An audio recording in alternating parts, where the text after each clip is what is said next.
Bisik doa waktu pagi dan doa hari siang, bisik doa malam sunyi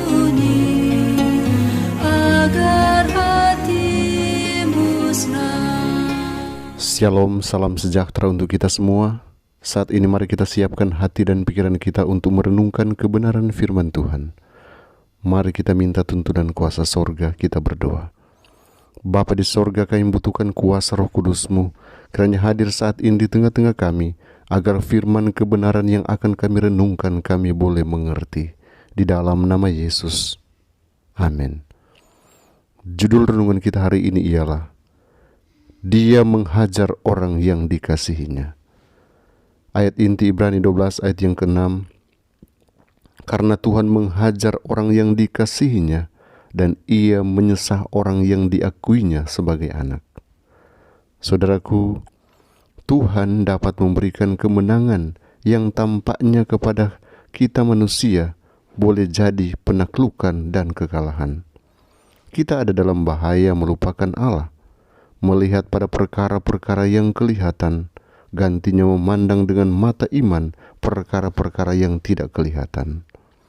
Bila kemalangan atau malapetaka datang, kita bersedia untuk membebankan kepada Allah dengan kelalaian dan kebengisan.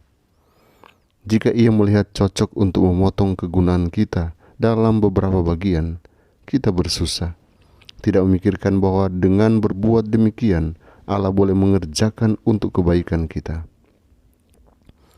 Kita perlu belajar bahwa hukuman adalah sebagian dari rencana Allah yang besar, dan di bawah cambuk kesusahan, orang Kristen kadang-kadang boleh berbuat lebih banyak untuk Tuhan daripada bila ia giat bekerja.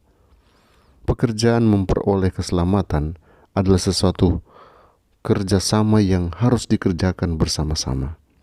Ada kerjasama antara Allah dan orang berdosa yang bertobat. Hal ini perlu untuk pembentukan prinsip-prinsip yang benar dalam tabiat. Manusia harus mengadakan usaha yang sungguh-sungguh untuk mengalahkan sesuatu yang menghalangi dia dari mencapai kemerdekaan. Tetapi ia bergantung sepenuhnya kepada Allah untuk kemajuan. Usaha manusia sendiri tidaklah cukup. Tanpa usaha pertolongan ilahi, ia tidak akan mencapai sesuatu. Allah bekerja dan manusia bekerja. Perlawanan akan pencobaan harus datang dari manusia yang harus mendapat kuasanya dari Allah. Pada segi yang lain ada akal budi yang tidak terbatas, belas kasihan dan kuasa. Sebaliknya, kelemahan sifat berdosa mutlak tidak berdaya. Allah menginginkan agar kita menguasai diri kita sendiri, tetapi Ia tidak dapat menolong kita tanpa persetujuan dan kerjasama kita. Roh ilahi bekerja melalui kuasa dan kesanggupan yang diberikan kepada manusia. Kiranya Tuhan Yesus memberkati kita. Mari berdoa. Bapa di sorga, kami datang di hadapan hadirat-Mu. Kami bersyukur untuk penjagaan-Mu, perlindungan-Mu yang terus kami rasakan. Saat ini pun kami boleh merenungkan kebenaran firman-Mu. Kiranya ini boleh tertanam dalam hati dan pikiran kami, dan kami boleh menyadari bahwa Tuhan selalu berpihak kepada kami, selalu menuntun kami ke dalam segala kebenaran dengan cara-Mu.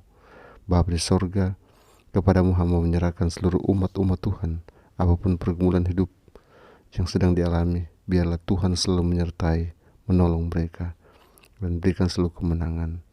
Ke dalam tangan Tuhan kami serahkan semua rencana penyembahan kami, biarlah kami boleh datang menyembah dalam roh dan kebenaran, dan kami selalu dikuatkan.